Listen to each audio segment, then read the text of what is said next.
Alors, posons la vraie question. L'Algérie aurait-elle dû afficher un soutien plus marqué envers l'Iran? Devait-elle condamner avec plus de vigueur ce qui était présenté comme une agression, américaine, israélienne, ou les deux à la fois? Ces interrogations ont traversé l'esprit de nombreux Algériens.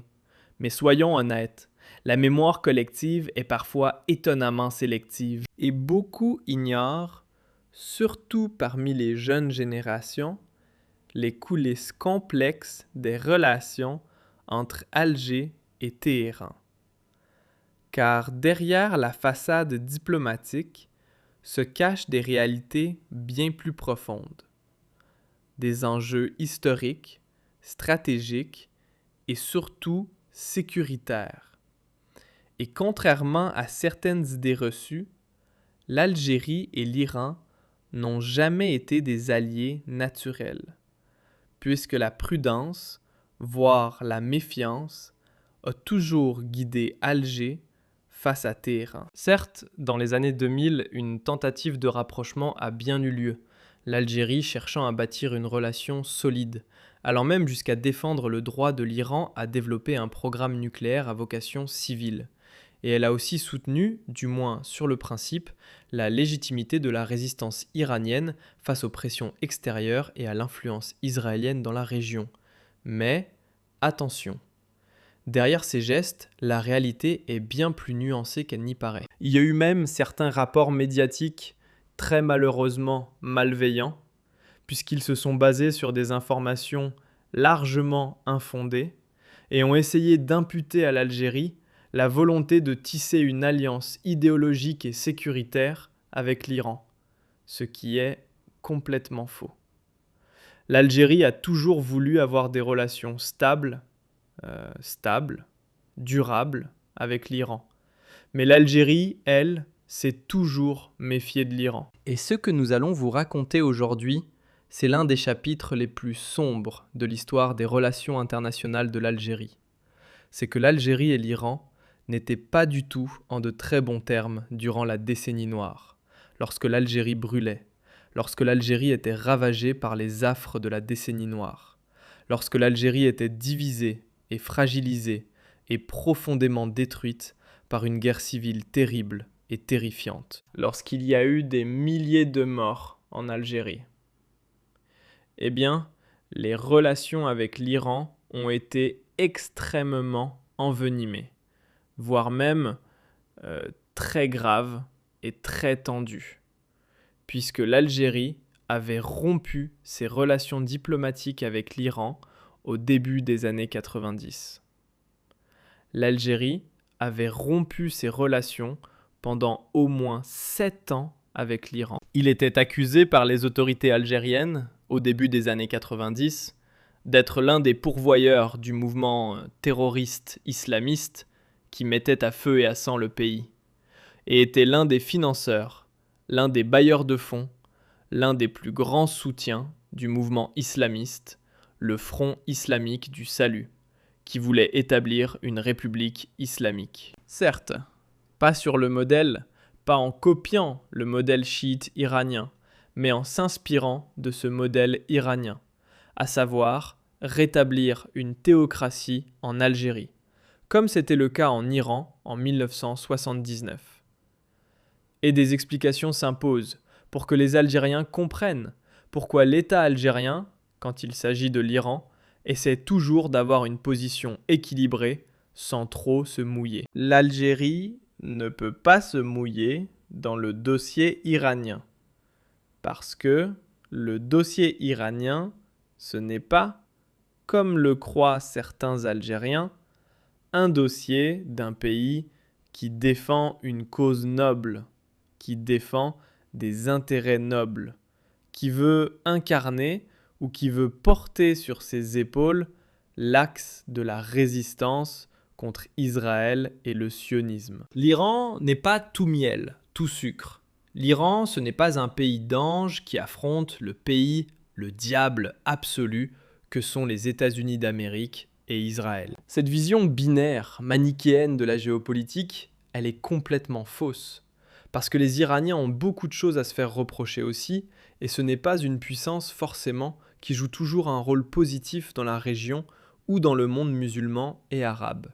Et ce n'est pas une puissance qui inspire uniquement ou seulement la confiance, la sérénité ou la noblesse dans sa lutte acharnée contre le sionisme et l'ordre international dominé par les États-Unis d'Amérique. Les Iraniens ont joué aussi, malheureusement, un rôle nocif, un rôle négatif, voire un rôle déstabilisateur. Ils ont même joué le rôle d'agents déstabilisateurs contre certains pays arabes et musulmans, comme c'était le cas de l'Algérie au début des années 90. Alors, au départ, entre l'Algérie et l'Iran, il y avait de très bonnes relations lorsque la République islamique a vu le jour en 1979. L'Algérie, d'abord à l'époque du président Boumedienne, a beaucoup œuvré pour qu'il y ait un accord de paix, par exemple, entre l'Iran et l'Irak de Saddam Hussein. Quand il y avait une guerre entre l'Iran et l'Irak, elle a toujours proposé sa médiation. L'Algérie s'était connue notamment en 1981, lorsqu'il y a eu 444 jours de crise entre les États-Unis d'Amérique et l'Iran. Lorsque les révolutionnaires iraniens, notamment les partisans et les activistes, les militants de la révolution islamique de 1979, ont pris en otage l'ambassade américaine à Téhéran. Il y a eu d'ailleurs 52 diplomates américains qui avaient été pris en otage, et l'Algérie, elle, avait joué une médiation importante. C'est grâce à la médiation algérienne entre la République islamique d'Iran en 1981 et les autorités américaines qui a permis, à l'époque où on avait l'ancien, le défunt chef de la diplomatie algérienne, Mohamed Seddiq Ben Yahya. C'est sous son égide et sous l'intervention et le lobbying efficace et redoutable de ces équipes que les Américains ont pu, que 52 diplomates américains ont pu être libérés. Ils ont été transférés vers Alger avant de rentrer aux États-Unis d'Amérique. Et cette médiation algérienne avait scellé une dette morale de Téhéran envers Alger. Elle avait même permis à l'Algérie de se positionner ou de se présenter comme l'un des rares interlocuteurs qui était respecté ou considéré comme crédible, respectable, et qui était honoré, et qui avait toute la confiance de la République islamique d'Iran. Ça, c'était la séquence de 1981, qui mérite à mon avis une émission à part, puisque c'est malheureux qu'en Algérie, on n'ait jamais mis en valeur, comme il se doit, le rôle extraordinaire et prestigieux de l'Algérie dans la libération des otages américains à l'ambassade américaine de Téhéran. Cet épisode de l'histoire contemporaine aurait pu, si on était dans un pays respectable, digne de ce nom, faire l'objet d'un documentaire. On aurait pu faire des films, on aurait pu en faire des reportages. Ça aurait été très intéressant, vraiment, de retracer cette histoire épique qui a révélé au monde entier l'importance de l'Algérie, son prestige, sa crédibilité sur la scène internationale, puisqu'elle a permis de résoudre l'une des crises les plus dangereuses et les plus, on va dire, qui d'ailleurs à l'époque opposait les États-Unis d'Amérique et l'Iran, qui était au bord d'une guerre. Une guerre qui aurait pu provoquer des millions de morts aux États-Unis d'Amérique, avaient intervenu militairement pour libérer leurs otages. Ça aurait pu se terminer par un bain de sang. Et l'Algérie, grâce à son sang-froid, grâce à son efficacité, à sa crédibilité, encore une fois, grâce à sa sagesse, elle a pu offrir une médiation qui a été soldée par la libération des otages américains et par l'empêchement ou l'évitement, on va dire l'empêchement tout simplement, d'une guerre qui aurait pu provoquer des milliers, voire des millions de morts. Malheureusement, l'Iran a trahi l'Algérie. L'Iran a trahi l'Algérie au début des années 90. Cette dette morale que l'Iran devait honorer envers l'Algérie, a disparu par enchantement. Et le régime iranien a poignardé l'Algérie dans le dos, puisqu'en 1993, les services de sécurité algériens et les autorités algériennes ont découvert que le régime iranien soutenait officiellement des groupes armés islamistes qui ont commencé à orchestrer des actions, des actes de terrorisme, des actes de sabotage, des attentats sur le sol algérien, qui ont provoqué des bilans de plusieurs morts civils notamment, mais aussi plusieurs morts au sein des rangs des forces militaires algériennes, au sein des rangs des forces de sécurité algériennes. Et c'était l'épisode de 1993. Alors, qu'est-ce qui s'est passé? C'était le 27 mars 1993. Les autorités algériennes ont annoncé radicalement et de façon intense, très sévère et menaçante, la rupture des relations diplomatiques avec le régime de Téhéran pour une raison très simple.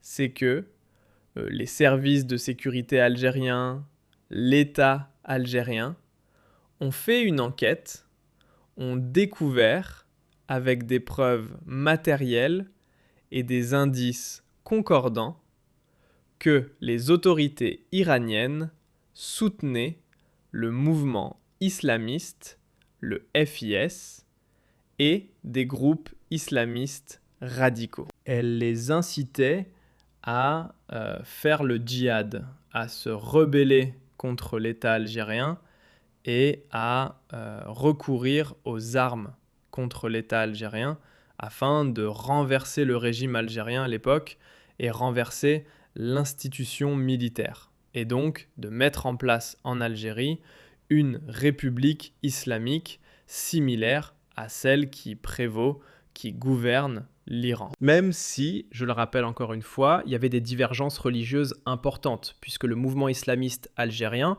était un mouvement islamiste sunnite. Mais l'Iran espérait que le mouvement radical islamiste aurait pu espérer que le mouvement radical islamiste puisse conquérir le pouvoir afin de construire, afin de le soutenir, de le parrainer et de lancer le grand projet iranien qui était de créer des États, des régimes religieux qui lui sont fidèles, qui lui sont loyaux et qui roulent même pour les intérêts iraniens, afin de tisser une grande toile d'araignée qui permettra à l'Iran de dominer le monde arabe et musulman et de s'imposer comme la plus grande puissance régionale, permettant ainsi à l'Iran de retrouver son rang très prestigieux qui était à l'époque de l'Empire perse, à savoir le gendarme et la plus grande puissance régionale et la puissance qui domine le monde musulman et le monde arabe. Alors, la rupture des relations diplomatiques, elle avait été décidée, comme je le disais, le 27 mars 1993. Qu'est-ce qui s'est passé? L'élément déclencheur fut d'abord criminel. En 1993, les autorités algériennes ont acquis la conviction que l'Iran encourageait, via divers relais, l'assassinat d'intellectuels et de plusieurs personnalités intellectuelles et des figures de l'État algérien. Le cas le plus illustratif et le plus éloquent était le cas de Djilali Liabès, un intellectuel, un sociologue algérien, qui avait été assassiné en mars 1993 et qui a suscité une onde de choc en Algérie. C'était un intellectuel progressiste, anti-islamiste, et ça a été perçu par les autorités algériennes comme une attaque signée par l'idéologie islamiste. Et cette idéologie islamiste était malheureusement largement soutenue et appuyée par le régime iranien. Les autorités algériennes ont découvert aussi qu'il y avait des fatwas qui ont été lancés par les médias officiels iraniens et par certains cercles religieux basés à Téhéran, qui ont lancé des fatwas, à savoir des appels pour le djihad, voire des appels pour soutenir les actions armées. Les actions de résistance armée des mouvements islamistes et des groupes islamistes armés en Algérie contre des dirigeants et des intellectuels algériens considérés comme laïcs et comme complices de l'institution militaire algérienne à l'époque, qui avait interrompu le processus électoral de 1991. Entre 1991 et 1992, et qui avait empêché, rappelons-le, l'instauration d'un régime théocratique et religieux, puisque elle a empêché le Front islamique du salut de conquérir le pouvoir comme l'avaient prévu les urnes d'une élection législative gagnée par ce mouvement islamiste. Donc les autorités algériennes ont rapidement accusé l'Iran d'être le banquier du FIS, du Front islamique du salut. Le Front islamique du salut, selon les autorités algériennes, avait ouvert un bureau à Téhéran et ce bureau était une représentation officielle avec l'aval officiel du régime iranien. Pour les autorités algériennes, à l'époque, c'était une reconnaissance inacceptable d'un gouvernement insurrectionnel qui voulait se rebeller contre l'État officiel en Algérie, qui voulait donc instaurer un régime théocratique et religieux, basé sur l'idéologie islamiste, ce qui n'était pas du tout souhaitable, ni souhaité, ni voulu, ni accepté par les autorités algériennes à l'époque. Les services de renseignement algériens avaient affirmé, à l'époque aussi, avoir collecté des informations qui indiquaient que l'Iran faisait parvenir des fonds assez conséquents qui transitaient notamment par des banques, par des pays européens et surtout par le Soudan, pour financer les activités de propagande de certains groupuscules affiliés au Front islamique du salut ou pour financer directement les activités du Front islamique du salut. C'est comme ça que les autorités algériennes avaient, en tout cas, conçu leur argumentaire et avaient formulé leurs accusations contre les autorités iraniennes. D'ailleurs, juste après l'Iran, l'Algérie avait rompu aussi ses relations diplomatiques avec le Soudan, puisque le Soudan, dans les années 90, était gouverné à l'époque par Omar el-Béchir, que nous connaissons tous, un dictateur sanguinaire et un islamiste pur et dur, qui a régné sur le Soudan jusqu'en 2019. Il a été renversé par le printemps soudanais, qui a eu lieu, d'ailleurs qui s'était déroulé en même temps que le Hirak algérien en 2019. Il y avait aussi Hassan al-Tourabi, un autre leader islamiste qui était lui-même le parrain et l'un des dirigeants les plus importants. Avant même Omar el-Béchir, c'était lui-même le dirigeant du Soudan. Et Hassan al-Tourabi, qui était l'un des alliés, pour ne pas dire l'allié principal du régime iranien et de l'Iran en Afrique, même si Hassan al-Tourabi n'est pas un chiite, mais Hassan al-Tourabi admirait la République islamique en Iran. Il avait admiré la révolution islamique en Iran. Hassan al-Tourabi, qui était l'un des leaders et idéologues de la mouvance islamiste, voulait reproduire le modèle iranien au Soudan et dans les pays de la région, y compris dans le monde musulman sunnite, à savoir créer des républiques religieuses se basant sur la charia, dominées par l'idéologie islamiste et dominées par les orientations islamistes et par un programme politique islamiste, sunnite mais islamiste. La révolution islamique chiite en Iran avait fortement inspiré Hassan al-Tourabi. Des alliances sécuritaires et idéologiques ont été tissées, ont été établies entre le Soudan et l'Iran. Et le Soudan, à l'époque de Hassan al-Tourabi, ensuite un petit peu aussi à l'époque de Omar el-Béchir, mais c'était surtout à l'époque de Hassan al-Tourabi. Il y avait des camps d'entraînement. Les autorités algériennes avaient découvert à l'époque qu'il y avait des camps d'entraînement et que ces camps d'entraînement ont servi à accueillir des volontaires algériens pour apprendre les techniques de la guérilla, les techniques du maniement des armes, avant de s'infiltrer en Algérie par les frontières terrestres, notamment les frontières terrestres poreuses entre la Libye et l'Algérie, le Niger et le Mali, en traversant le Sahel. Ce sont des Algériens, des islamistes, qui ont été entraînés au Soudan dans des camps d'entraînement financés par l'Iran, selon les enquêtes qui avaient été menées à l'époque par les services de renseignement algériens. Et l'Algérie avait profité de cette occasion aussi pour rompre ses relations avec le Soudan. Elle considérait, à l'époque, le Soudan et l'Iran comme deux pays qui complotaient contre sa sécurité nationale, qui la déstabilisaient et qui avaient lancé, qui avaient peaufiné, voire élaboré un programme dangereux de déstabilisation en soutenant des groupes armés islamistes et en finançant et en appuyant le mouvement islamiste, le FIS, et ses ramifications, pour renverser, encore une fois, l'État algérien. Instaurer un régime religieux islamiste qui leur sera fidèle et qui leur permettra de s'implanter durablement, d'implanter l'idéologie islamiste ou d'implanter un régime islamiste religieux au cœur du Maghreb. Je le rappelle, l'Algérie est un pays stratégique pour la mouvance islamiste.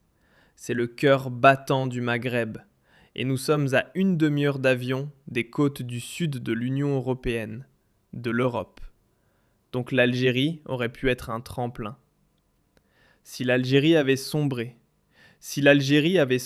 dans le giron de l'islamisme radical et fanatique, vous imaginez les conséquences pour les pays européens et pour les autres pays du Maghreb, comme le Maroc par exemple? Donc l'Algérie a fini par rompre ses relations avec le Soudan, presque en même temps qu'avec l'Iran. Et elle a dénoncé un axe du mal. À l'époque, l'Algérie parlait d'un axe du mal qui visait à déstabiliser le Maghreb, qui est l'axe Khartoum-Téhéran. Par la suite, il y avait une bataille médiatique. Il n'y avait pas de réseaux sociaux à l'époque. Il n'y avait pas d'internet. À l'époque, il y avait Radio Téhéran qui émettait en arabe et, dans les années 90, avant même l'ère d'internet, Radio Téhéran diffusait des programmes extrêmement hostiles au pouvoir algérien, qui appelaient l'armée algérienne à la désertion et qui appelaient les militaires algériens à ne pas combattre les groupes islamistes, à se rendre, à rendre leurs armes et à intégrer les groupes armés islamistes et à faire prêter allégeance à la résistance islamiste. Et Radio Téhéran a même diffusé des programmes qui appelaient à l'insurrection du peuple algérien, à l'insurrection des citoyens algériens contre l'État algérien, pour favoriser et pour soutenir le mouvement islamiste et pour permettre aux islamistes algériens de conquérir le pouvoir et de créer, de réaliser cet idéal qui est d'établir une république islamique religieuse. Donc l'Algérie a répondu, elle a dénoncé une agression médiatique et elle a dénoncé, à l'époque, une violation de sa souveraineté nationale. Et les relations diplomatiques ont été rompues durant 7 ans. Elles ont été rétablies en l'an 2000 lorsque Abdelaziz Bouteflika était revenu au pouvoir. Pourquoi ? Parce que Abdelaziz Bouteflika avait négocié avec les Iraniens. D'abord, il a arraché aux Iraniens des quasi-excuses. L'Iran n'a jamais formulé publiquement des excuses à l'égard de l'Algérie ou n'a pas fait parvenir officiellement des excuses aux autorités algériennes. Mais Abdelaziz Bouteflika a obtenu de la part de l'Iran le respect du principe de non-ingérence et la cessation de tout soutien au mouvement islamiste algérien. Et Abdelaziz Bouteflika a préféré, à l'époque, il avait établi une stratégie machiavélienne qui était de rétablir la paix, de rétablir le contact et de se réconcilier avec Téhéran afin de l'isoler, de l'empêcher, de le surveiller et de l'éloigner des mouvements islamistes algériens. Abdelaziz Bouteflika a préféré créer un rapport de confiance, essayer de relancer l'amitié avec l'Iran, d'essayer de relancer les rapports avec l'Iran, de créer un partenariat plus ou moins utile et pragmatique, juste pour empêcher, pour convaincre le régime iranien de ne plus miser et de ne plus soutenir et de ne plus investir sur les groupes armés islamistes algériens. Les relations ont été rétablies et les tensions ont été dépassées grâce à la politique étrangère qui avait été menée par Abdelaziz Bouteflika. Abdelaziz Bouteflika voulait construire avec l'Iran un nouvel axe pour permettre aux pays du sud de la planète d'émerger et de contrebalancer l'influence grandissante des pays alliés de l'Occident, notamment de l'Union européenne à l'époque, qui émergeait et qui était devenue une force politique et une force économique incontournable. C'était la fin de la guerre froide, l'effondrement de l'Union soviétique. Donc il y avait un nouvel ordre mondial. Bouteflika était l'un des artisans de la coopération sud-sud, du NEPAD, et il voulait relancer le mouvement des non-alignés. Il voulait créer un pôle, un groupe de pays du sud de la planète qui pouvait peser dans l'édification d'un nouvel ordre mondial. L'Algérie, qui était extrêmement isolée, endettée, ravagée par la guerre civile, Bouteflika voulait rompre cet isolement diplomatique. L'armée algérienne, à l'époque, était accusée d'avoir commis des crimes et faisait l'objet de suspicions de crimes contre l'humanité, de crimes de guerre. Il y avait même des tentatives pour poursuivre les militaires algériens devant les juridictions internationales pour crimes de guerre et crimes contre l'humanité. Donc Bouteflika a fait tout un travail de réconciliation avec les partenaires étrangers de l'Algérie. Tout un travail pour sortir l'Algérie de l'impasse, de l'isolement diplomatique. Et l'un de ces axes de travail était la coopération sud-sud et les bonnes relations.